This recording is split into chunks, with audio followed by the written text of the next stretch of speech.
హల్లెలూయా. ప్రభుకు స్తోత్రం. నిజంగా నీ జీవితంలో యేసుక్రీస్తు నిజమైన ఆనందమును, నిజమైన సంతోషాన్ని ఉంచాడు కనుక నీకు ప్రతి దినము హ్యాపీయే, ప్రతి దినము నూతన దినము, ప్రతి వారము నూతన వారము, ప్రతి నెల నూతన నెల, ప్రతి సంవత్సరము నీ బ్రతుకు అంతా కూడా ప్రతి క్షణము నూతనమైనది. ప్రభుకు స్తోత్రం. నూతనమైనది. అందరూ చెప్తాం నూతనమైనది. హల్లెలూయా. ఈ జనవరి నెల అంతా కూడా మనము ఒక విషయాన్ని గురించి ధ్యానిద్దాం కదా. డిసెంబర్ అంతా కూడా ఒక విషయాన్ని ధ్యానించాం. ఏంటది? ఎలో ఎలో ఎలో అంటూ వచ్చారండి గొల్లలు, సంతోషాలు పొంగేనండి హైలెస్సా, ఓ దారి చూపే దేవుడొచ్చే ఉల్లాసంగా ఊరు వాడే కదా. క్రీస్తు పుట్టుక ఎందుకు పుట్టాడు, అలా పుట్టడం వల్ల మనకు కలిగిన ఆశీర్వాదం ఏంటి ధ్యానించాం. మీ పక్కవాళ్ళు చెప్పండి, యేసుక్రీస్తు ఈ భూమి మీద పుట్టడం వలన నీ తలరాత మారలేదు, టోటల్ శాల్తీనే మాయమైపోయింది. హల్లెలూయా. యేసుప్రభు ఈ భూమి మీద పుట్టడం వలన టోటల్గా నువ్వే మాయమైపోయేటట్టుగా చేసి ఉన్నాడు. నీ స్థానంలో క్రీస్తు నివసించడం జరగడం ప్రారంభమైంది. హల్లెలూయా. యేసుప్రభు నమ్మడం అంటే అర్థం ఏంటంటే నువ్వు డిసప్పేర్ అయిపోవడం, ఆయన అప్పిర్ అవ్వడం. హల్లెలూయా.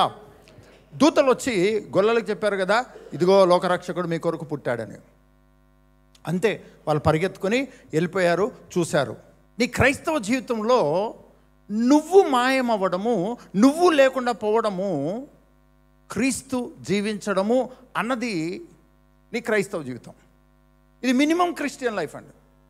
క్రిస్టియన్ లైఫ్ అంటేనే నువ్వు లేవు ఆయన ఉన్నాడు, నువ్వు లేవు ఆయన ఉన్నాడు. అపోస్తలుడైన పౌలు భక్తుడు ఇలాగా రోజు రోజు రోజు రోజు రోజు రోజు చూసి తెలుసుకొని నేను ఎక్కడున్నాను వెతికి వెతికి పట్టుకుంటే ఒక రోజుకి అపోస్తలుడైన పౌలు ఎక్కడ లేడు. ప్రతి చోట క్రీస్తే కనపడుతున్నాడు. ప్రతి చోట, ప్రతి ఏరియాలో క్రీస్తే కనపడుతున్నాడు. ఇలా చూసి ఎవ్రీడే చూసి నెలలు, వారాలు, నెలలు, సంవత్సరాలు చూసి చివరికి ఒక విషయం చెప్తున్నాడు, no more I only Christ, జీవించుతున్నది నేను కాదు క్రీస్తే అని చెప్తూ ఉన్నాడు. హల్లెలూయా. మీ పక్క వాళ్ళని అడగండి, ఇంకా నువ్వే బ్రతికున్నావా, క్రీస్తు ఉన్నట్టు అర్థమవుతుందా, అర్థం కావట్లేదా?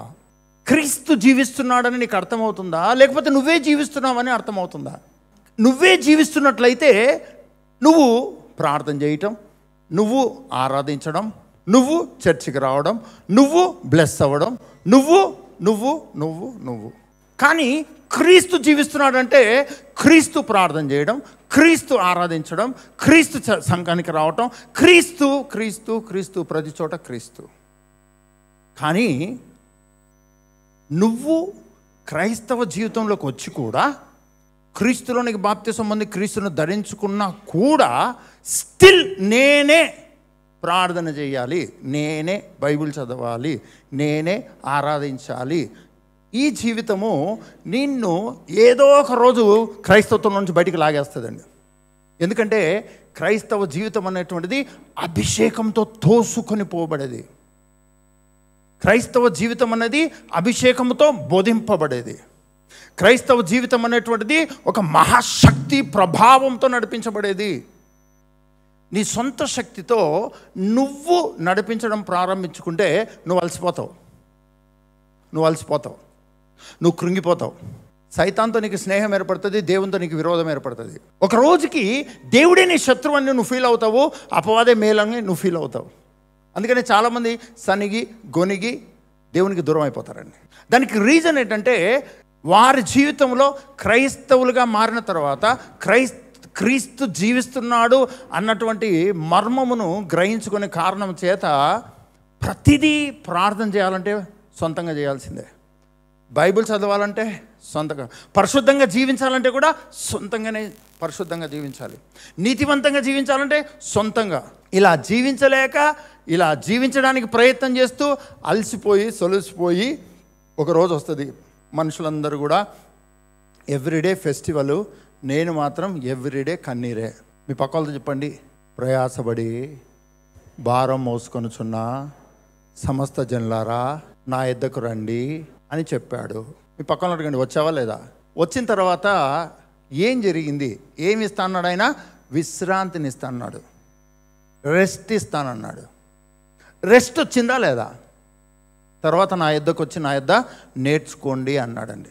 ఆ నేర్చుకుంటున్నప్పుడు కదా ఒక స్టూడెంట్, ఒక మామూలు స్టూడెంట్ మెడికల్ కాలేజ్లో జాయిన్ అవుతాడండి. మెడికల్ కాలేజ్లో జాయిన్ అయ్యి చదువుతాడు 4 సంవత్సరాలు చదువుతాడండి. 4 సంవత్సరాలు చదివిన తర్వాత ఏమవుతాడు?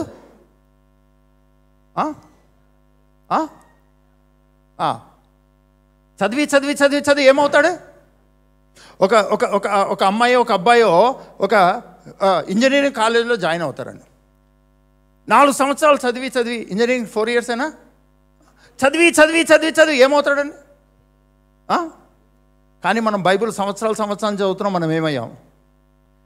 మెడిసిన్ సబ్జెక్ట్ చదివిన వాడేమో డాక్టర్ అయిపోతున్నాడు, ఇంజనీరింగ్ సబ్జెక్ట్ చదివేవాడు అలా దొంగ సబ్జెక్ట్ చదివినవాడు దొంగ అవుతున్నాడండి, అబద్ధాల సబ్జెక్ట్ చదివినవాడు అబద్ధికుడు అవుతున్నాడు, పాప సబ్జెక్ట్ చదివినవాడు పాప అయిపోతున్నాడు. కానీ బైబిల్ చదివి మనం ఏమయ్యాం? మీ పక్కవాళ్ళు చెప్పండి, నాకు తెలిసి నువ్వు భక్తుని అయ్యావు అంతే. భక్తి చేయడం నేర్చుకున్నావు. చర్చికి వచ్చి మాత్రం చాలా సిన్సియర్గా ఉన్నట్టు, బయటికి పోతే మాత్రం ఇది నేర్చుకున్నాం అని. ఒకసారి మనం కామన్ సెన్స్తో ఆలోచిద్దామండి. లాజికల్గా ఆలోచిద్దాం. ఒక పుస్తకాన్ని, ఒక బుక్కును సంవత్సరాలు చదివిన వాడు ఆ బుక్ అయిపోతున్నాడండి, ఆ టెక్స్ట్ బుక్ అయిపోతున్నాడు, ఆ గ్రంథం అయిపోతున్నాడు. న్యూస్ పేపర్ చదివి ఆ చదివిన వాడు ఏమవుతున్నాడు? న్యూస్ అవుతున్నాడండి. ఏం చదివితే ఆ వ్యక్తి ఆ విధంగా మార్చబడుతున్నాడు. కానీ బైబిల్ చదువుతున్నటువంటి మనము ఆ విధంగా మార్చబడుతున్నాము అన్న విషయాన్ని మాత్రం పట్టించుకోము. కేవలము భక్తితో మాత్రమే బైబిల్ చదువుతాం. ఏదో 4 రెఫరెన్సులు బై హార్ట్ చేసేస్తాం. కానీ బైబిల్ చదువుతున్న నీవు ఆ బైబిల్లో ఎవరి గురించి రాయబడిందో అది నువ్వు అవ్వడానికి బైబిల్ చదువుతున్నావు అన్న విషయము విశ్వసించి నువ్వు బైబిల్ చదవడం మొదలు పెడితే, నువ్వు అలా బైబిల్ చదవడం మొదలు పెడితే ఒక రోజుకి మనుషులు నిన్ను దేవునిగా చూడడం ప్రారంభిస్తారు. గట్టిగా హల్లెలూయా చెప్దామండి. నేను పాస్టర్ అయిన తర్వాత వెనకాల నుంచి పాస్టర్ అని ఎవరైనా పిలిస్తే నేను చక్క పోయేవాడినండి. ఎవరినో పిలుస్తున్నారు అన్నట్టుగా. కొంతమంది పాస్టర్ని పట్టుకొని సార్ అంటారండి. సార్ అంటే చూడండి సార్ అనేసరికి నన్ను కాదులని పోయేవాడినండి. ఎందుకంటే సార్ నేను కాదు కదా అని ఇంకా అలవాటు పడలేదు నేను. నీవు క్రీస్తును సంవత్సరాలు వెంబడిస్తూ చదువుతూ వెంబడిస్తూ నువ్వు క్రీస్తుగా అభిషక్తునిగా మనుషులకు కనబడే వ్యక్తిగా ఉంటావు అన్న చిన్న మర్మము నీకు అర్థమైందా, అర్థం కాలేదా? నువ్వు చదివే బైబిల్ నిన్ను క్రీస్తుగా మారుస్తుంది, క్రీస్తుని గురించి బోధిస్తుంది. అలా చదివి నీకు తెలియకుండానే నీ పరిస్థితుల ఎదుట క్రీస్తుగా, నీకు తెలియకుండానే మనుషుల ఎదుట క్రీస్తుగా, సాతాను ఎదుట క్రీస్తుగా నీవు జీవిస్తున్నావు. కానీ మనం బైబిల్ చదువుతున్నాం. మీ పక్క వాళ్ళు చెప్పండి, కొంతమంది చదువుతారు కాలేజీ నుంచి బయటికి రారండి. ఎందుకంటే డుమ్కిలు కొట్టేస్తారండి. ఫెయిల్యూర్ వెంట ఫెయిల్యూర్. 6 సబ్జెక్టులు ఉంటే ఫస్ట్ ఇయర్ 6 వెనకాలనే వస్తుంటాయండి భుజానికి తగులుకొని. సెకండ్ ఇయర్కి పోయినా సరే 6 సబ్జెక్ట్స్ భుజానికే తగులుకొని ఉంటాయి. సెకండ్ ఇయర్లో మళ్ళీ 6 సబ్జెక్టులు అండి. ఇప్పుడు 12 సబ్జెక్ట్స్ సెకండ్ ఇయర్లో మోస్తున్నారు. థర్డ్ ఇయర్కి వచ్చిన తర్వాత మళ్ళీ 6 సబ్జెక్ట్స్, థర్డ్ ఇయర్కి వచ్చిన తర్వాత 18 సబ్జెక్ట్స్ మోస్తూ ఉన్నారు. ఇలా ఉంటుందండి క్రైస్తవ జీవితంలో. చెప్పండి, ఈ బ్యాక్లాగ్స్ అనేవి అంటే భుజానికి తగిలించుకున్న భారం పెరుగుతూ పోతే నువ్వు భారంగా ఫీల్ అవుతావా? భారంగా ఫీల్ అవుతావా? అదే ఈరోజు నువ్వు కన్నీరు గార్చడం, అదే నువ్వు భారంగా ఫీల్ అవ్వడం, అదే నువ్వు సఫర్ అవ్వడం, అదే నువ్వు నలిగిపోవడం అండి. యేసుక్రీస్తుని నమ్మిన తర్వాత కూడా స్టిల్ యు ఆర్ క్రైయింగ్. నువ్వు ఇంకా ఏదో భారాన్ని మోసుకుని పోతున్నట్టుగా ఉంది. నీకు దిక్కు తోచట్లేదు. కన్ఫ్యూషన్. దానికి రీజన్ ఏంటంటే బ్యాక్లాగ్స్ అధికంగా ఉన్నాయి. నువ్వు చదివే సబ్జెక్టు ఒకటే ఆది కాండమే. ఎన్నిసార్లు చదివినా ఒకటే ఆది కాండమే. వేరేది ఉంటుందండి? మారిపోతుందా? 2025కి వచ్చిన తర్వాత యోహాను సువార్త మారిపోయిందని ఎవరన్నా అమెండ్మెంట్స్ వచ్చినాయని ఏమన్నా ఉందా? దేవుడు ఏదైనా అమెండ్ చేశాడా? దేవుడు ఏదైనా యాడ్ చేయడం, ఏదైనా తీసేయడం జరిగిందా? చెప్పాలి. ప్రకటన గ్రంథంలో ఏదైనా యాడ్ చేయబడిందా? మార్క్స్ వార్తలో ఏదైనా మార్క్ చేశారా? చెప్పాలండి, చెప్పాలా? ఒకటి చదువుతున్నారా లేదా? ఒకే ఆదికాండం నుంచి ఒకే మలాకి గ్రంథం వరకు చదువుతున్నారు. ఒకే మత్తయి సువార్త నుంచి ఒకే ప్రకటన గ్రంథం వరకు చదువుతున్నారు. మారుతుందా? మరి మన జీవితం మారుతుందా? మారని సబ్జెక్ట్లో మన జీవితం మారుతుందా? మారట్లేదా? ఈ సంవత్సరంలో నువ్వు బైబిల్ చదువుతున్నప్పుడు ఒక అభిషక్తునిగా బైబిల్ చదవడం ప్రారంభించు. నువ్వు బైబిల్ చదువుతున్నప్పుడు ఈ సంవత్సరము ఒక అనాయింటెడ్ పర్సన్గా బైబిల్ చదవడం ప్రారంభించు. ఒక అభిషక్తునిగా, క్రీస్తునందున్నటువంటి ఒక అభిషక్తునిగా బైబిల్ చదవడం ప్రారంభించు. ఒక రోజుకి నువ్వే డిగ్రీ సంపాదిస్తావు, నీకు సర్టిఫికేట్ వస్తుంది. దాని అర్థం ఏంటో తెలుసా అండి? విక్టరీ వెంట విక్టరీ, గ్లోరీ వెంట గ్లోరీ, లైఫ్ వెంట లైఫ్, జాయ్ వెంట జాయ్ అన్నది నిన్ను వెంబడించడం నువ్వు చూస్తావు. అలా కాకపోతే నువ్వు పాపంలో ఉన్నట్టు, నువ్వు ఓటమిలో ఉన్నట్టు, నువ్వు దుఃఖంలో ఉన్నట్టు కనుక బైబిల్ చదవడం ప్రారంభిస్తే నీ క్రైస్తవ జీవితంలో నువ్వు బైబిల్లో ఏం పట్టుకుంటావంటే, అనాయింటెడ్గా నువ్వు బైబిల్ చదవకపోతే, నువ్వు దుఃఖంలో ఉన్నట్టు బైబిల్ చదివితే నువ్వు దుఃఖ సంబంధమైనటువంటి సందర్భాలను బైబిల్లో పట్టుకుంటావు. పాపం చేస్తూ ఉంటే, దేవుడు పరిశుద్ధత గురించి మాట్లాడుతూ ఉంటే నీలో భయం స్టార్ట్ అవుతుంది. ఒక రోజుకి నువ్వు బైబిల్ చదవడం మానేస్తావు. ఎందుకంటే బైబిల్ నిన్ను భయపడుతుంది. దేవుడు నిన్ను భయపెడుతున్నాడు, కానీ బైబిల్ చెప్తుంది దేవుడు నిన్ను ప్రేమిస్తున్నాడని. కానీ నువ్వు ఎందుకు భయపడుతున్నావు బైబిల్ చదవడానికి అంటే దానికి రీజన్ ఏంటంటే, నువ్వు అనాయింటెడ్గా బైబిల్ చదవట్లేదు. అభిషక్తుని జీవితంతో నువ్వు బైబిల్ చదవట్లేదు. అభిషేకింపబడిన జీవితంను, అభిషక్తుని జీవితంతో నువ్వు బైబిల్ చదవడం ప్రారంభించు. ఈ 2025లో నువ్వు క్రీస్తులోనికి బాప్తిసం పొంది క్రీస్తును ధరించుకున్న తర్వాత నీవు పరలోకము దృష్టికి అభిషక్తుని జీవితాన్ని జీవిస్తున్నావు. నీ గురించి నువ్వు ఆలోచించొద్దు, దేవుడు నిన్ను ఎలా చూస్తున్నాడో ఆలోచించు. అభిషక్తుని జీవితాన్ని నువ్వు జీవిస్తున్నావు. అలా అభిషక్తునిగా నువ్వు బైబిల్ చదవడం ప్రారంభించు. ఫస్ట్ థింగ్, నువ్వు బైబిల్ను ఒక మామూలు వ్యక్తిగా చదవద్దు. నువ్వు బైబిల్ను అభిషక్తునిగా చదువు. నువ్వు క్రీస్తులో ఉన్నటువంటి నీవు అభిషక్తునిగా నువ్వు బైబిల్ చదవడం ప్రారంభించు. బైబిల్ అనేది నీకు చాలా ప్రియమైనదిగా నీకు అర్థమవడం ప్రారంభమవుతుంది. హల్లెలూయా. నువ్వు బైబిల్ను లోతుగా, పర్ఫెక్ట్గా అర్థం చేసుకోవడానికి నీ అనాయింటెడ్ లైఫ్, నీవు అభిషేకింపబడిన జీవితంలో కలిగి ఉన్నావు కదా, ఆ అభిషేకం యొక్క లోతులు నీకు ఎట్లా అర్థమవుతుందో, ఆ అభిషేక ప్రభావం నీకు ఎట్లా అర్థమవుతుందో బైబిల్ నీకు అర్థమవడం ప్రారంభమవుతుంది. యోహాను రాసినటువంటి మొదటి పత్రిక 2వ అధ్యాయము 20వ వచనం నుండి, అయితే మీరు పరిశుద్ధుని వలన అభిషేకము పొందిన వారు గనుక సమస్తమును ఎరుగుదురు. ఎన్ని రోజులకు ఒకసారి పరిశుద్ధుని వలన అభిషేకింపబడతామండి మనం? ఓన్లీ సండేనా? ఫ్రైడే చాలా ఫాస్టింగ్ ఉంటాం కాబట్టి అభిషేకింపబడతామా? మీ పక్క వాళ్ళు చెప్పండి. 24 గంటలు నీ బ్రతుకాలం అంతటిలో నీవు పరిశుద్ధుని వలన అభిషేకింపబడిన వ్యక్తివి. అందుకే నువ్వు బాప్తిసం పొందావు. అందుకనే క్రీస్తులోనికి బాప్తిసం పొంది క్రీస్తు నువ్వు ధరించుకున్నావు. అందుకనే ఆ అభిషేకింపబడిన జీవితంలోకి నువ్వు వచ్చావు. నువ్వు పరిశుద్ధుని వలన అభిషేకింపబడిన వ్యక్తివి. ఎన్ని రోజులకు ఒకసారి చెప్పండి. నేను క్రీస్తులోనికి బాప్తిసం పొంది నేను క్రీస్తును ధరించుకున్న కారణం చేత 24/7 నేను అభిషక్తుని. ఎవరు నన్ను అలా అభిషేకించారు? పరిశుద్ధుని వలన, దేవుని వలన నేను అభిషేకింపబడిన వ్యక్తిని. గట్టిగా హల్లెలూయా చెప్తామండి. ఇది మారదండి. నువ్వు కష్టంలో ఉంటే ఇది మారదు, నువ్వు శ్రమలో ఉంటే ఇది మారదు, నువ్వు పడిపోతే ఇది మారదు, నువ్వు దుఃఖంలో ఉంటే మారదు. కానీ నువ్వే ఆ పడిపోయిన స్థితిలో నుంచి లేచి నేను అనాయింటెడ్ అని నువ్వు నమ్మాలి. నేను పరిశుద్ధుని వలన అభిషేకింపబడ్డానని నువ్వు నమ్మాలి. నిన్ను నువ్వు నిలబెట్టుకోవాలి. ఎవరో వచ్చి దర్శనం చెప్తారు, నువ్వు పరిశుద్ధుని వంట దేవుడు చెప్తున్నాడని ఎవరు నీకు చెప్పాల్సిన అవసరం లేదు. దేవుడు నాకు చూపించాడు, రాత్రి నీ తల మీద నూనె పోసి దేవుడు అభిషేకించాడని ఎవరు నీకు చెప్పాల్సిన అవసరం లేదు.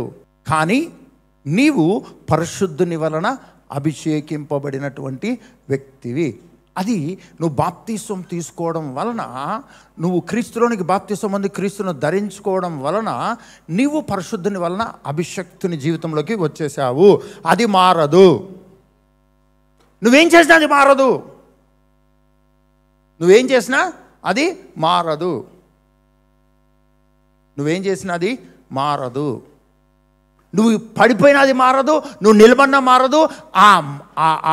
ఆ అభిషేకింపబడిన జీవితంను నీవు బేస్ చేసుకోవాలి, దాన్ని నమ్మాలి. దీనికి పక్కనకి వెళ్ళి నువ్వు ఏమి చేసినా అది పరలోకానికి సంబంధము లేదు. ఆ అభిషేకింపబడిన జీవితానికి బయటకు వచ్చి నువ్వేమి చేసినా అది నీకు ఉపయోగం లేదు, పరలోకానికి ఉపయోగం లేదు.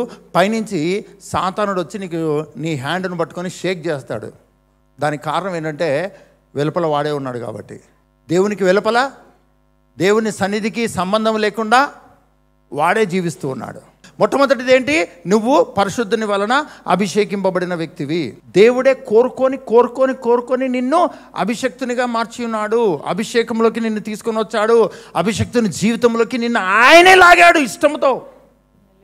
మీ పక్కలతో చెప్పండి. నీకు ఇది అర్థం కాకపోతే నీ సొంత భక్తిని నువ్వు చూపిస్తావు. నీవు అభిషేక్తుని జీవితంలోకి రావడానికి కారణం ఏంటంటే దేవుడే కోరుకొని నిన్ను అభిషేక్తుని జీవితంలోకి తీసుకున్నాడు. రెండవది చూద్దాం, గలాటియన్స్ 3:29. మీరు క్రీస్తు సంబంధులైతే చాలా. మనం ఎవరి సంబంధం?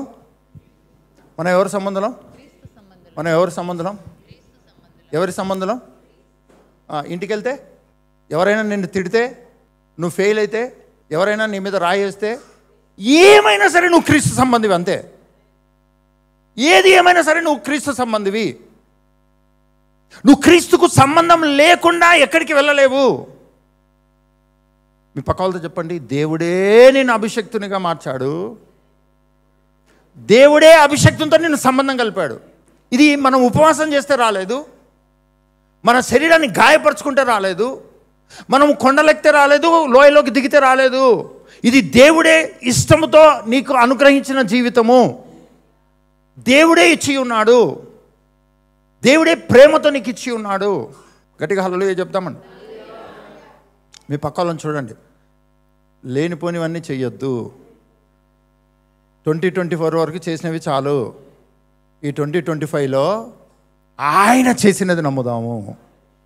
ఆయన ఏ సంబంధం నీకు ఇచ్చాడో ఆ సంబంధిగా జీవించడం ప్రారంభిద్దాం.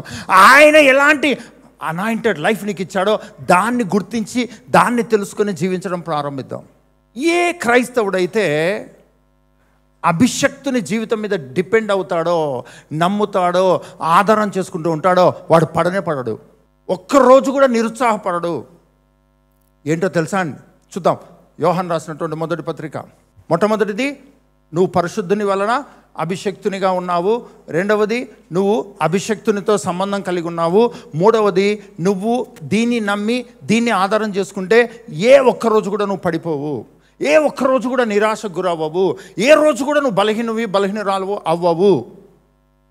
ఏ రోజు కూడా సాతానుడు నిన్ను డైరెక్ట్గా వచ్చి అటాక్ చేయలేడు, తాకలేడు. చూద్దాం, యోహాను రాసినటువంటి మొదటి పత్రిక 2వ అధ్యాయం 27వ వచనం.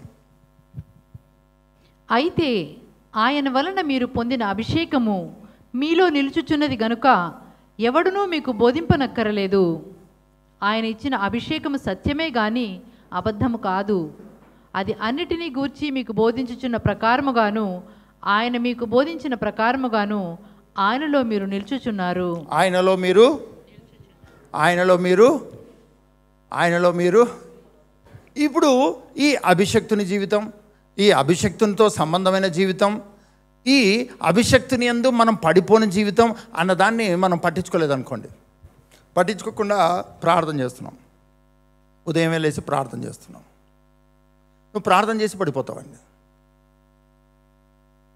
బైబిల్ చదువుతున్నావు, నువ్వు బైబిల్ చదివి పడిపోతావండి. చర్చికి వస్తున్నావు, ఆ చర్చి కూడా ఎటువంటిదో తెలుసా అండి? ఫైర్, హోలీ స్పిరిట్, అనాయింటింగ్, అయినా పడిపోతావు నువ్వు. చర్చిలోనేమో అని నవ్వుతావండి. ఇంటికి పోయేసరికి చర్చిలోనేమో లాఫింగ్ అనాయింటింగ్, ఇంటికి వెళ్ళేమో క్రయింగ్ అనాయింటింగ్ అండి. ఎందుకలా? దానికి కారణం ఏంటంటే నువ్వు అభిషక్తునిగా నిలబడట్లేదు, దాన్ని నమ్మట్లేదు, దాన్ని సంబంధిగా జీవించట్లేదు. ఎందుకంటే ఇక్కడ బైబిల్ చెప్తుంది, స్పష్టంగా చెప్తూ ఉంది. ఏంటంటే 27వ వచనం మరోసారి చూద్దాం.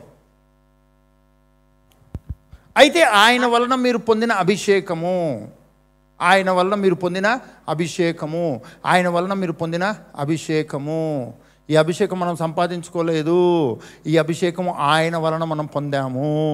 భర్త ఐఏఎస్ అయినాడు అనుకోండి, ఒక అమ్మాయి ఒక ఐఏఎస్ ఆఫీసర్ను పెళ్లి చేసుకుందనుకోండి, చెప్పండి, సారు కంటే అమ్మగారికి గిఫ్ట్లు దండికి వస్తాయా రావా అండి?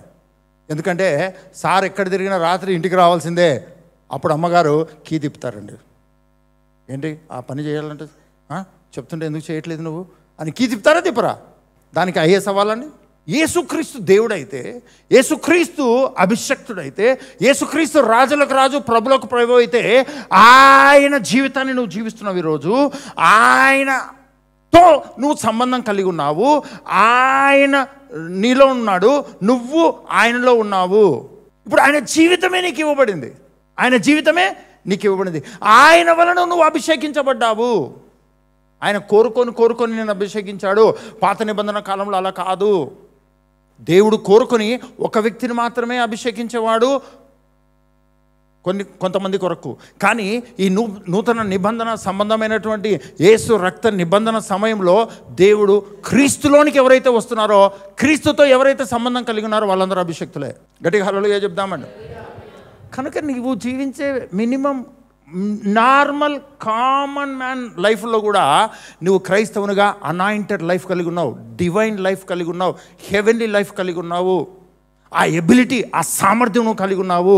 అది నీకు ఎందుకు అర్థం కావట్లేదంటే చూద్దాం 27వ వచనం. అయితే ఆయన వలన మీరు పొందిన అభిషేకము మీలో నిలుచుచున్నది కనుక. నిలుస్తుందా పోతుందా? నిలిచేదా పోయేదా?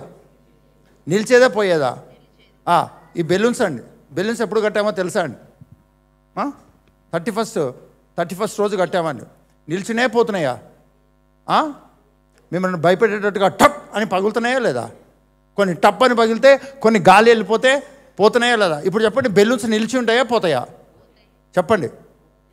మీరు ఈరోజు మార్నింగ్ లేచిన తర్వాత, స్నానం చేసిన తర్వాత పర్ఫ్యూమ్ అని పర్ఫ్యూమ్ కొట్టారు కదా, అది నిలిచి ఉంటుందా పోతుందా? కదా. మంచి బిర్యానీ వండారండి, మంచి బిర్యానీ వండారు, ఉంటుందా పోతుందా?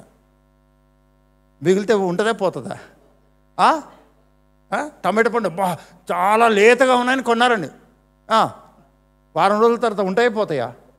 కానీ ఇలా పోయే వాటిని చూసి చూసి చూసి నీ క్రైస్తవ జీవితంలో నీ అభిషేకింపబడిన జీవితం కూడా నిలిచి ఉన్నది కాదు, అది పోయేది అని అనుకుంటున్నావు నువ్వు. కానీ అది నిలిచి ఉండేది. హల్లెలూయా. అది నిలిచి ఉండేది, అది నిన్ను నిలబెట్టేది, అది నిన్ను పరిగెత్తించేది, అది నిన్ను జయంలోకి నడిపించేది. ఇక్కడ మనము నిలిచి ఉండని సంగతులు చూసి మన క్రైస్తవ జీవితంలో కూడా, అభిషేకింపబడిన జీవితంలో కూడా, అభిషక్తుని జీవితంతో సంబంధం కలిగి కూడా అది కూడా నిలిచి ఉండదు. ఒక టైంలో నిలిచి ఉంటుంది, నేను ప్రార్థన బాగా చేస్తే నిలిచి ఉంటుంది, బైబిల్ బాగా చదివితే నిలిచి ఉంటుంది, కరెక్ట్ టైంకి చర్చికి వస్తే నిలిచి ఉంటుంది అని మనము టమాటో పండుతో సమానంగా అనాయింటెడ్ లైఫ్ను కూడా మనం చూస్తామండి. అది పోయే ఇది పోయే. బైబిల్ స్పష్టంగా చెప్తుంది, మనము పరిశుద్ధుని వలన అభిషేకింపబడిన వారము, ఆయన మనలను అభిషేకించను. ఆ అభిషేకపు జీవితము నిలిచి ఉండే జీవితము. పడిపోతే కూడా నిలిచి ఉంటావు. మీ పక్కలు చెప్పండి, పడిపో, నువ్వే పడిపో, టెస్ట్ చేసుకో, నువ్వు నిలిచి ఉంటావు. గట్టిగా హల్లెలూయా చెప్దాం. అందరు ఇక్కడే ఉన్నారండి. ఒకసారి చూద్దాం 27వ వచనం. Holy Ghost, thank you. అయితే ఆయన వలన మీరు పొందిన అభిషేకము మీలో నిలుచుచున్నది కనుక ఎవడునూ మీకు బోధింపనక్కరలేదు. ఆయన ఇచ్చిన అభిషేకము సత్యమే గాని అబద్ధము కాదు.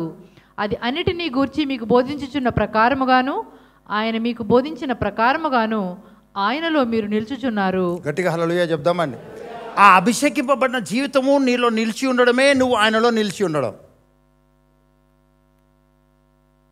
ప్రభువా బయలుపరచు నాయనా, నీలో నేను నిలిచి ఉన్నానా లేదా ప్రభువా? తప్పిపోతున్నా ప్రభువా, పాపిని ప్రభువా, దుమ్ములు నాయన, ఎక్కడో చోట ఏదో చేయకుండా ఉండండి నాయన, నన్ను క్షమి.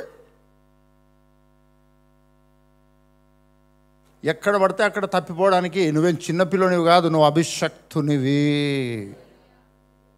సంతలో తప్పిపోవడానికి నువ్వేమన్నా సంత కాదు, నువ్వు యు ఆర్ అనాయింటెడ్ వన్.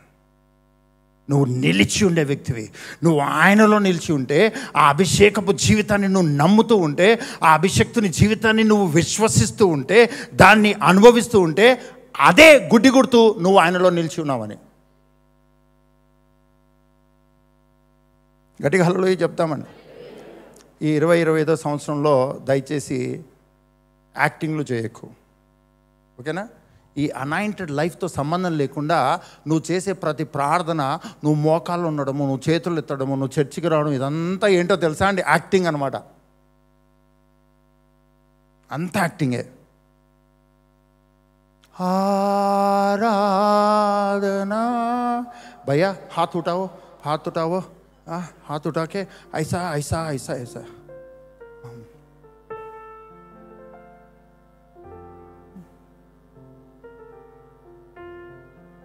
నా దీపము యేసయ్యా నీవు వెలిగించినావు, సుడిగాలి వస్తే నేనెగిరిపోతాను, ఇలాగూ అనేక సార్లు ఎగిరిపోయాను. నా దీపము యేసయ్యా నీవు వెలిగించినావు. మీ పక్కలు చెప్పండి, దేవుడే నేను అభిషేకిస్తే, దేవుడే వెలుగు కమ్మని పలికితే ఎవరైనా వచ్చి ఆపారా? దేవుడే నిన్ను అభిషేకిస్తే ఎవరైనా నిన్ను వెనక్కి లాగలుగుతారా? నన్ను బట్టి కాకుండా ఆయన ప్రేమను బట్టి, తన అభిషేకపు జీవితంలోకి ఆయనే తీసుకున్నాడు. ఇది ఆయన తపన, ఇది ఆయన కోరిక, ఇది ఆయన చిత్తం. మీ పక్కన చెప్పండి, నీ చిత్తం చొప్పున పడిపోయిన నువ్వు బలవంతునివా? నిలబెట్టడానికి ప్లాన్ చేసిన వాడు బలవంతుడా? 99% లేకపోతే 70% క్రైస్తవులు దేవునికి భయపడతారు, సైతానికి భయపడతారండి. ఎవరికొవరికి భయపడాలండి. భర్తకు భయపడితే భర్తకు భయపడాలి, బాయ్ ఫ్రెండ్కి భయపడితే బాయ్ ఫ్రెండ్కి భయపడాలండి. ఇద్దరికి భయపడితే చచ్చి ఊరుకుంటారండి. అవునా కాదా? అందరు ఇక్కడే ఉన్నారండి. పెళ్ళైన తర్వాత ఏమండి ఏమండి ఏమండి ఏమండి అని తిరుగుతున్నారండి. అలా కాకుండా ఏమండి మా డాడీ, ఏమండి మా అమ్మ, ఏమండి మా అక్క, ఏమండి మా అన్న, ఆ ఏమండి కాస్త మాయమైపోతాడండి. పెళ్ళి చేసుకోవడం అంటే, మ్యారేజ్ అంటే అర్థం ఏంటంటే, అది వరకు అన్ని రిలేషన్షిప్స్ బ్రేక్ అయిపోయినట్టే. బ్రేకప్ అనమాట, చెప్పినా చెప్పకపోయినా. మరి తాళిగట్టి, ఇండియన్స్ తాళిగట్టి మరి మొత్తం అన్ని కట్ చేసి నువ్వు నా సొత్తు అని తీసేసుకుంటారండి. మనుషులు ఇటువంటి పనులు చేస్తే మరి దేవుడు కొంచెం కొంచెం కొద్ది కొద్దిగా నీ జీవితము, కొద్ది కొద్దిగా ఆయన జీవితం, కొద్ది కొద్దిగా సైతాన్ జీవితం పెడతాడండి. మీ పక్కలు చెప్పండి, పరిశుద్ధుడు ఆయన ఇష్టంతో నిన్ను తన జీవితంలోకి లాక్కున్నాడు. మీ పక్కలు చెప్పండి, ఆయన బలవంతుడు, ఆయన ప్రేమమయుడే, ఆయన బలవంతుడు. ఆయన ప్రేమమయుడే కానీ ఆయన మహాబలవంతుడు. ఆ బలముతోనే, ఆ ప్రేమ యొక్క బలముతోనే ఆయన నిన్ను స్వాధీనపరుచుకున్నాడు, నిన్ను సొత్తుగా చేసుకున్నాడు. హల్లెలూయా, ప్రభుకు స్తోత్రం. మళ్ళొకసారి చూద్దాం 27వ వచనం.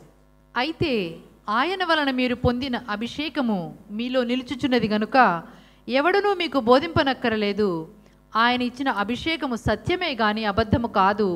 అది అన్నిటినీ గూర్చి మీకు బోధించుచున్న ప్రకారముగాను, ఆయన మీకు బోధించిన ప్రకారముగాను ఆయనలో మీరు నిలుచుచున్నారు. ఎందుకు క్రైస్తవుడు దేవునికి సమయం ఇవ్వాలి అంటే, గుడ్డిగా ప్రార్థన చేయడానికి కాదండి. ఏదో తెలిసిన 4 పాటలు బుక్ ఓపెన్ చేసి 4 పాటలు వాడి కుటుంబ ప్రార్థన, వ్యక్తిగత ప్రార్థన అని ముగించడానికి కాదు. దేవునికి నువ్వు ఎందుకు సమయం ఇవ్వాలో తెలుసా అండి?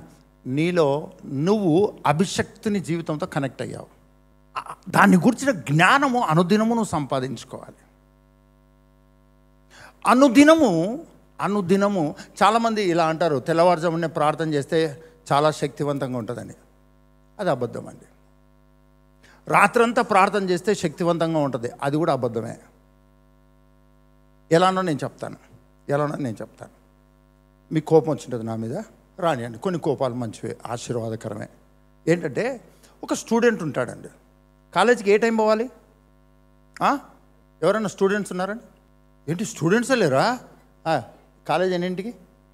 నువ్వు పోని విషయం తర్వాత అండి. నువ్వు కాలేజీకి నువ్వు ఆ టైమింగ్ చెప్పు, మామూలు టైమింగ్ చెప్పు కదా. 8:30 స్టూడెంట్ కాలేజీ ఎన్నింటికి? 8:30కి. స్టూడెంట్ కాలేజీలకి ఎన్ని గంటలకు వెళ్ళాలి? ఎందుకు? You are following that timings.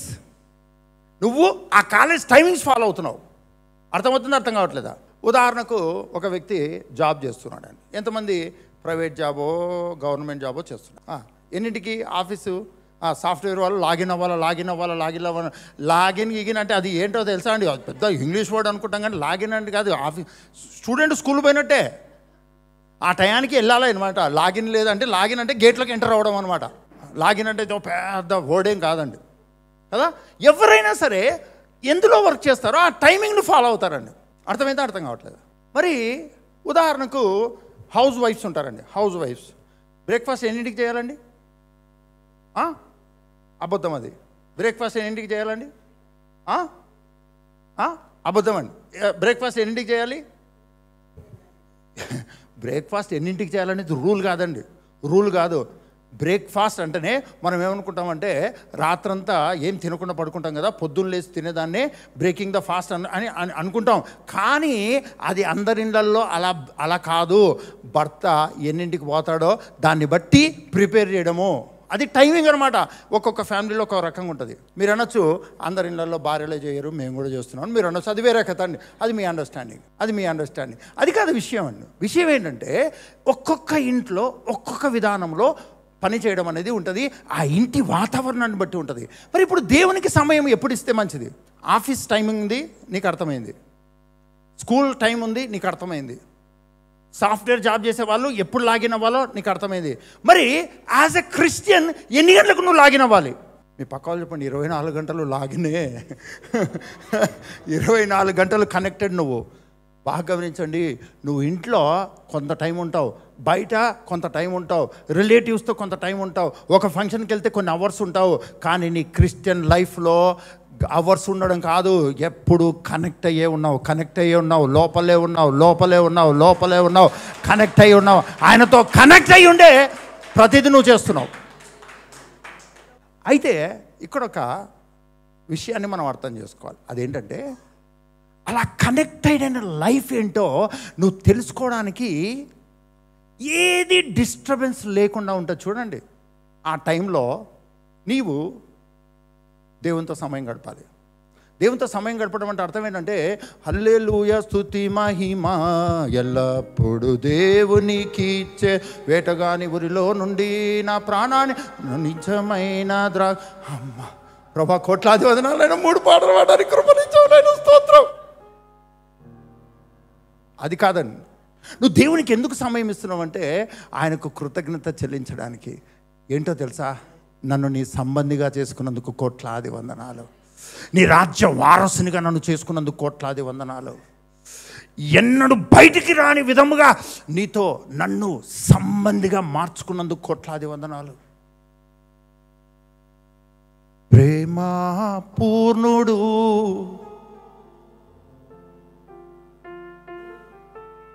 నన్ను ప్రేమించి ప్రాణమిచ్చేను,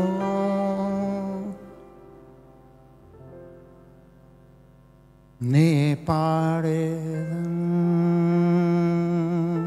మీకు తెలుసా, యేసుప్రభుకు రాగాలు తీస్తే చాలా బాగుంటుంది. ఆయన ఇష్టపడతాడు. మ్యూజిక్ అంటే ఆయనకు చాలా ఇష్టం. తెలుసా మీకు? నేను ఒకే ఒక చోట ఫెయిల్ అవుతున్నాను. అదేంటంటే గిటార్ నేర్చుకుందాం అనుకున్నాను, కానీ ఇంతవరకు అదొక్క విషయంలో దేవుడు నన్ను క్షమించును గాక. ఎందుకంటే నేను ఎప్పుడైతే గిటార్ పట్టుకొని ఇలా ఇలా అంటుంటానో ప్రభు చాలా హ్యాపీగా ఫీల్ అవుతుంటాడండి. ఇలా చెప్పాను అనుకోండి, మీరు ఏమనుకుంటారంటే అరే ఫేకో అంటుంటారు మీరు. ఆయన నువ్వు పాడుతూ ఉంటే, నువ్వు ఆయనకు కృతజ్ఞత తెలియజేస్తూ ఉంటే, ఆయన నువ్వు ఆరాధిస్తూ ఉంటే ఆయన ఎంతగానో సంతోషించేవాడుగా ఉన్నాడండి. ఎంతగా నువ్వు ఆయన నమ్ముతున్నట్టుగా నువ్వు ఉంటావో అద్భుతాల వెంట అద్భుతాలు నువ్వు చూస్తావండి. సండే బిగినింగ్ నుంచి ఎండ్ వరకు ఏమైతే జరుగుతుందో ఎవ్రీ డే మీరు ఆ పని చేయండి. అంతే. అర్థమవుతుందో అర్థం కావట్లేదా? సండే ఆరాధనలో బిగినింగ్ టు ఎండ్ ఏం చేస్తాం మనము? ప్రైజ్ అండ్ వర్షిప్ చేస్తాం కదా, అయిపోయిందండి. ఎంతసేపు చర్చిలో ఎంతసేపు చేస్తే అంతసేపు చేయాలి. ఓకేనా? ఎంతసేపు చేయాలి? టైం పెట్టుకోవాలి. బోరు కొడుతుంటుందండి మనకు. మీ పక్క వాళ్ళు చెప్పండి, నువ్వు పర్ఫెక్ట్ అవ్వాలంటే మంచి యాక్టర్ అవ్వాలి. Action leads to perfection. అర్థమైందా? అర్థం కావట్లేదా? నువ్వు అసలు ఏం చేయకపోతే పర్ఫెక్ట్ అవ్వలేవు. ఒక రోజుకి యాక్టింగే పర్ఫెక్షన్ అవుతుంది. ఎందుకో తెలుసా? నువ్వు ఎవరి కొరకైతే యాక్ట్ చేస్తున్నావో అది నిజంగా నువ్వు చేయాల్సిన యాక్షన్. అనేకమైన వాటి కొరకు, నిజం కాని వాటి కొరకు మనం యాక్ట్ చేస్తాం. కానీ నిజమైన దాని కొరకు, సత్యమైన దాని కొరకు నువ్వు యాక్ట్ చేయడం ప్రారంభిస్తే ఏం ఇంట్రెస్ట్ లేదు. చర్చికి రండి. అందరూ పడుతున్నారు, అబ్బా పాడకపోతే వీళ్ళతో తలకైనా మళ్ళీ పాస్టర్ పైనుంచి చూస్తుంటాడు, ఏంటి పాడట్లేదు ఏంటి అని మనల్ని టార్గెట్ చేస్తాడు. ఎందుకు వచ్చిన బాధ? అయిపోయి యాక్షన్. కానీ మనసులో పాడాలని లేదు, ఏం లేదు, పక్కన వాళ్ళ కొరకు అనమాట. కానీ ఒకరోజు వస్తుంది, పదే పదే నిన్నే చేరగా ప్రతిక్షణం నీవే ధ్యాసగా, యేసయ్యా నీవే నా రక్షకుడవు.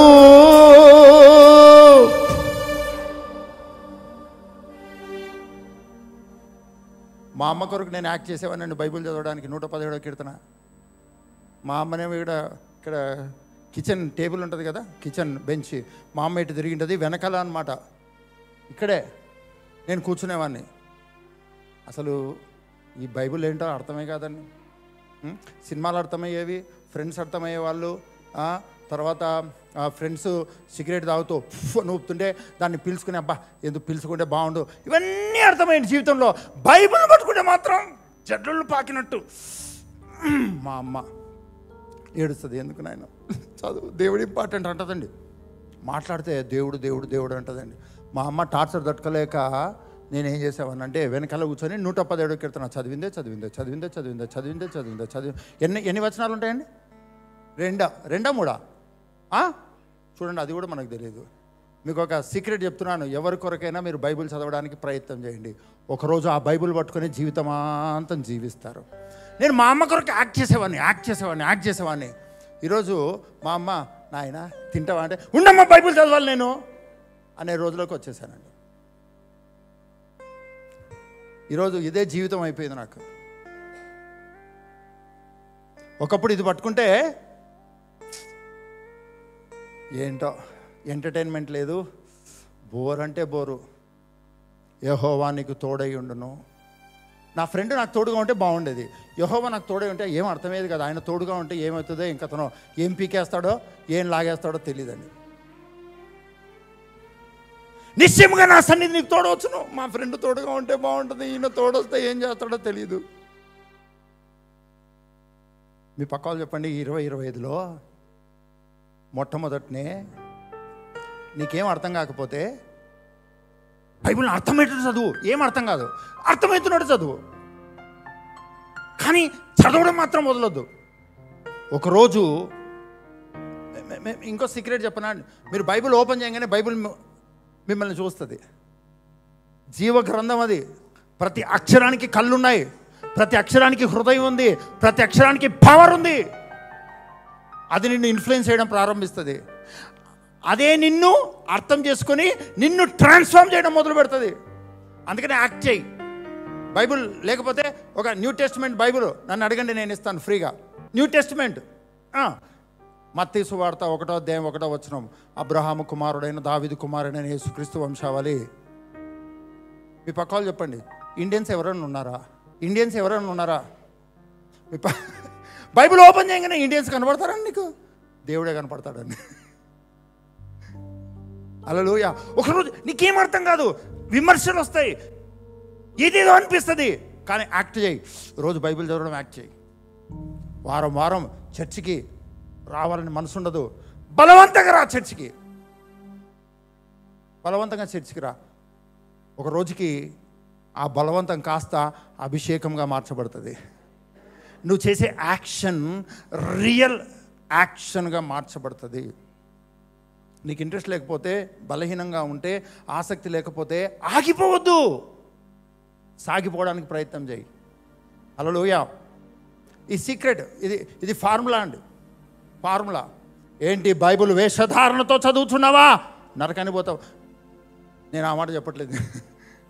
నువ్వు వేషధారణతోనే బైబిల్ చదువు. నీకున్న వేషాన్ని తీసేసి రియల్ క్రైస్ట్ వేషాన్ని వేసేదే బైబిల్ గ్రంథం. హల్లెలూయా. ప్రభుకి స్తోత్రం. అభిషేకం నా తలపైన, ఆత్మయైన క్రీస్తు నాలోన, ఆరాధన మీకే నా యేసు రాజా, ఆరాధన మీకే నా యేసు రాజా. గట్టిగా హల్లెలూయా చెప్దామండి. ఏం చేయాలి మనం? యాక్షన్ చేయాలి. అందరు మీ పక్కన వాళ్ళతో చెప్పండి, ఏం తెలియకపోయినా యాక్ట్ చేయి. యాక్షన్. డ్రామా ఆడు. అర్థమైందా? ఇంట్రెస్ట్ లేదు, బైబిల్ చదవబుద్ధి కావట్లేదు, కానీ బైబిల్ మాత్రం పట్టుకో. ఏం చేయాలి? అసలు బైబిల్ ఓపెనే చేయొద్దు, బైబిల్ పట్టుకోవడం నేర్చుకో ఫస్ట్. ఓకేనా? బైబిల్ ఎక్కడైనా మూసిపెట్టింటే బ్యాగ్లోంచి తీసి కనపడేటట్టు బైబిల్ పెట్టుకో. ఓకేనా? సింపుల్. తర్వాత ఏం చేయాలంటే అటు పోతూ ఇటు పోతూ బ్రష్ చేసుకుంటూ బైబిల్ను ఇట్లా ఓపెన్ చేసి పెట్టండి.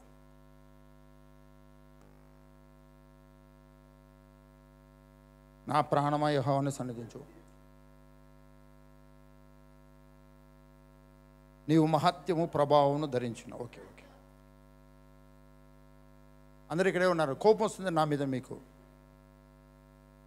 ఒక రోజుకి ఇలా చదివే నువ్వు బ్రష్ చేయడం మానేస్తావు, స్నానం చేయడం మానేస్తావు, దినాలు మానేస్తావు, పగలు మానేస్తావు, రాత్రి మానేస్తావు, శ్రమను మానేస్తావు, మనుషులను మానేస్తావు. దీవారాత్రులు అయ్యా యేసయ్యా నీ వాక్యం ధ్యానిస్తున్నా, రాజా దీవారాత్రులు అయ్యా యేసయ్యా. నాకు పెద్ద ఆశ్చర్యం కలిగించే విషయం ఏంటంటే, మా అమ్మ నా మీద చేతబడి చేస్తుందని డౌట్ వస్తుందండి నాకు. లేకపోతే అంత కాకపోతేనండి బైబిల్ చదువు అని చెప్పి లాస్ట్కి బైబిల్ పట్టుకునే జీవితం అయిపోయిందండి. ఈ చేతబడి కంటే ఎక్కువ కాదండి.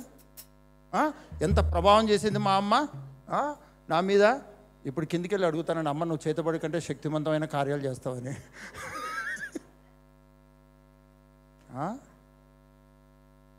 మీ పక్క వాళ్ళు చెప్పండి, క్రైస్తవులు మామూలు వాళ్ళు కాదండి, చేతబడుల కంటే ఎక్కువ చేస్తారు. మార్చు ప్రభువా, నా భర్తను మార్చు ప్రభువా, కాలి రగొట్టు ప్రభువా.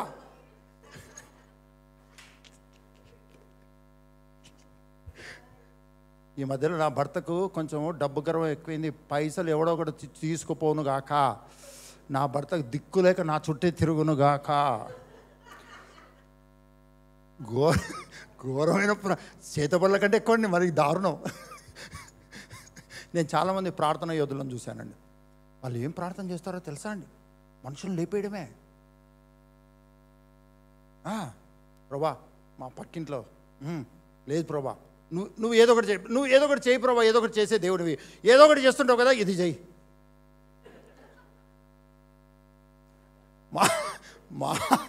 మహా దుర్మార్గులు అండి అసలు. మనం ఆశీర్వాదం కొరకు పిలువబడ్డామా, మనుషులను లేపేయడానికి పిలువబడ్డామా?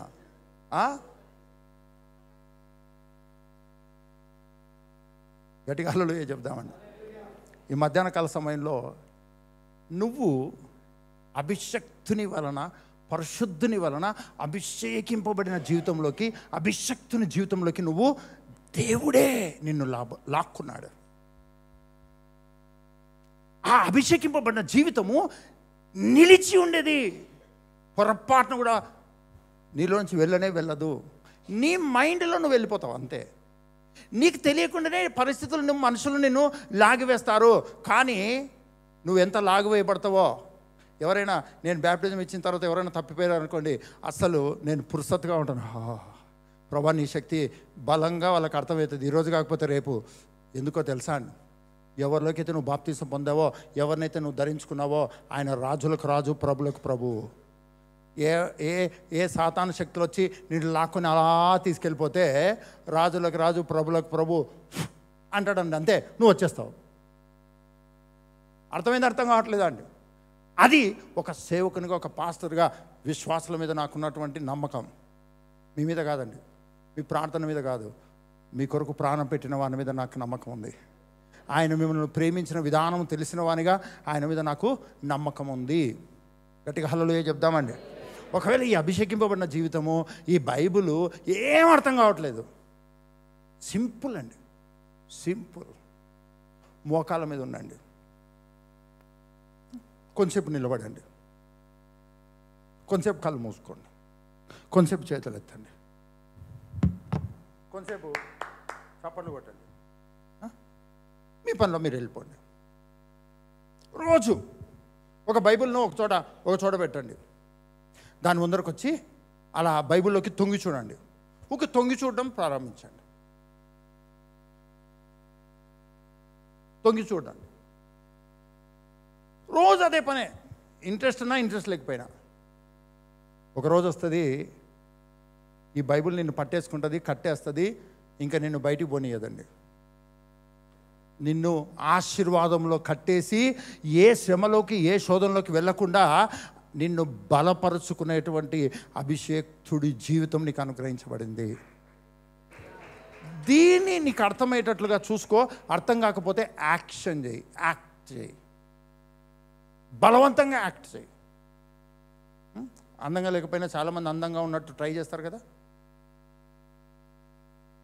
కొంతమంది జిమ్ముకు పోతారండి, ఒకరోజు అన్నీ ఎత్తుతారు. అన్నీ ఎత్తిన తర్వాత జిమ్లో ఒక నిజంగా బాడీ బిల్డర్ ఉంటాడండి, నడవడం ఇట్ట నడుస్తాడు కదా, ఇంతే కాళ్ళు ఇంత చేయి ఉన్నవాడు కూడా జిమ్ముకు ఒకరోజు పోయి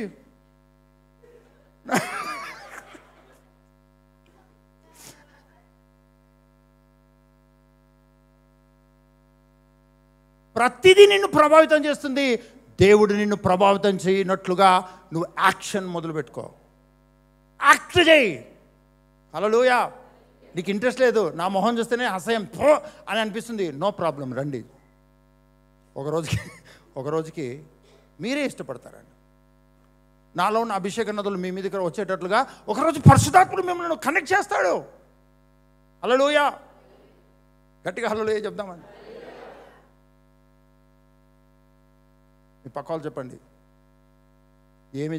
ఏమీ లేని చోట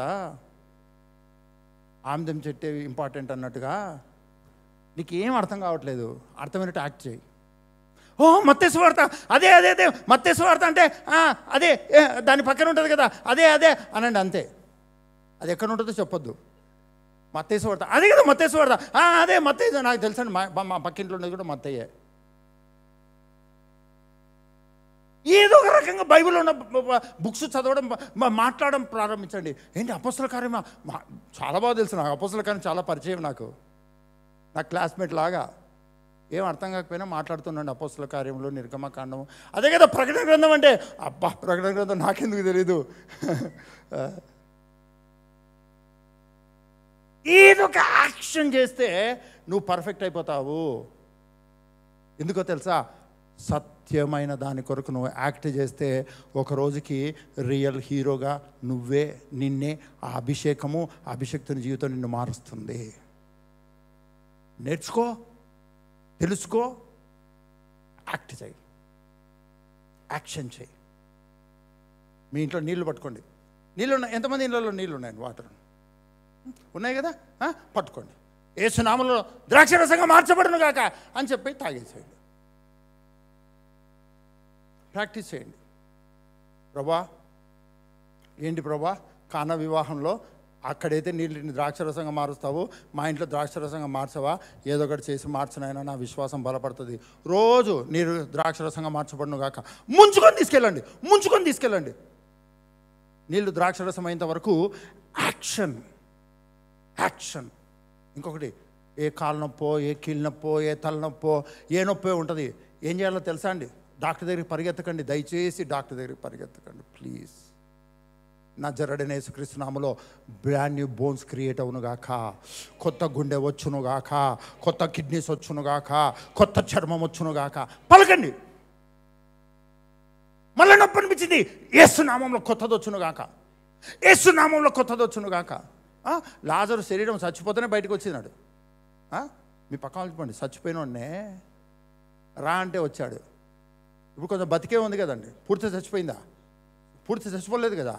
యేసు నామంలో జీవం వచ్చునుగాక, యేసుక్రీస్తు నామంలో ఆరోగ్యంగా ఉండునుగాక, యేసుక్రీస్తు నామంలో మంచి ఇన్కమ్ ఉన్న వ్యక్తిగా నేను ఉందునుగాక, యేసుక్రీస్తు నామంలో నా సొంత గృహంలో నేను ఉందునుగాక, యేసుక్రీస్తు నామంలో సువార్త చెప్పే వ్యక్తిగా ఉండునుగాక, యేసుక్రీస్తు నామంలో నా ద్వారా అద్భుతాలు సూచక్రియలు మహత్కార్యాలు జరుగునుగాక, యేసుక్రీస్తు నామంలో సాతాను క్రియలు లయము, యేసు రక్తము జయము. మీ పక్కన చెప్పండి, ప్రతిదీ యాక్షనే, విశ్వాసం లేదు. నేను మొట్టమొదట ఒక నత్తివానికి ప్రేయర్ చేశానండి. ఎందుకంటే నాకు కూడా నత్తి ఉండేదండి. అయితే మొట్టమొదట నేను ప్రేయర్ చేస్తే ఫస్ట్ హీల్ అయిన వ్యక్తి నత్తి వ్యక్తి అండి. ఆ విధంగా నాకున్న నత్తి మీద దేవుడు కక్ష తీర్చుకున్నాడు. అందరు ఇక్కడే ఉన్నారు. నాకు టీబీ ఉండేదండి. అంటే తగ్గి ఫస్ట్ మొట్టమొదట మిరకల్ ఏంటో తెలుసా అండి? ఒక సిస్టర్కు బోను టీబీ వలన కుర్చైపోయింది. అంటే ఈ కాలు లాగేసింది ఇట్లా. ఈ కాలం పొడి ఉంటుంది, ఈ కాలేమో కింద ఉంటుంది. యేసు నామములో ఈ కాలం మిగతా కాళ్ళలాగా రెండవ కాళ్ళలాగా ఆరోగ్యకరంగా మార్చబడడం కాకంటే పెరిగిపోయిందండి. మీ పక్క వాళ్ళు చెప్పండి, నీలో ఉన్న అభిషేకుని జీవితము కక్ష తీర్చుకునే అభిషేకము. పగబట్టి మరి కక్ష తీర్చుకునే అభిషేకము. నువ్వు ఎక్కడెక్కడ పడిపోయావో అక్కడంతా నిలబడతావు. ఏదైతే నిన్ను సఫర్ చేసిందో దాంట్లో జయిస్తావు. ఎక్కడెక్కడ నలిగిపోయావో అక్కడ జయించడం ప్రారంభిస్తావు. గట్టిగా హల్లెలూయా చెప్దామండి. హల్లెలూయా. ఇంత శక్తి కలిగిన అభిషక్తుని జీవితము ఈరోజు నువ్వు ధరించుకొని ఈ భూమి మీద జీవిస్తున్నా. ఎవరు నీకు బోధించాల్సిన అవసరం లేదు. నీ చదువు నీకు క్రీస్తును బోధించలేదు. మేబీ అక్షరాలు చదవడానికి వస్తాయేమో, కానీ అభిషక్తుని వలన నువ్వు అభిషేకింపబడ్డావు కనుక ఆ అభిషేకమే నీకు బోధిస్తుంది. గట్టిగా హల్లెలూయా చెప్దామండి. కళ్ళు మూసుకుందాం. పరిశుద్ధాత్మునితో మాట్లాడి ఉన్నాడు. అభిషక్తుని జీవితము పరిశుద్ధుడే తన ఇష్టముతో నీకు ఇచ్చి ఉన్నాడు. ఆయన నిన్ను ప్రాణముగా చూస్తూ నీ కొరకు ప్రాణం పెట్టిన వాడుగా ఉన్నాడు. నీ క్రైస్తవ జీవితం నీకు అర్థమవుతుందో అర్థం కావట్లేదో, నీలో పరిశుద్ధాత్ముడు అభిషక్తుని జీవితం గురించి బోధిస్తూ ఉన్నాడు, గ్రహించేటట్టుగా చేస్తూ ఉన్నాడు, ఆలోచించేటట్టుగా చేస్తున్నాడు, జ్ఞాపకం చేస్తూ ఉన్నాడు. Thank you Jesus. ఇంత శక్తిమంతుని జీవితం నీకు ఇవ్వబడింది. పరిశుద్ధుడు తనకు తానే తన జీవితాన్ని ప్రేమతో నీకు ఇచ్చి ఉన్నాడు.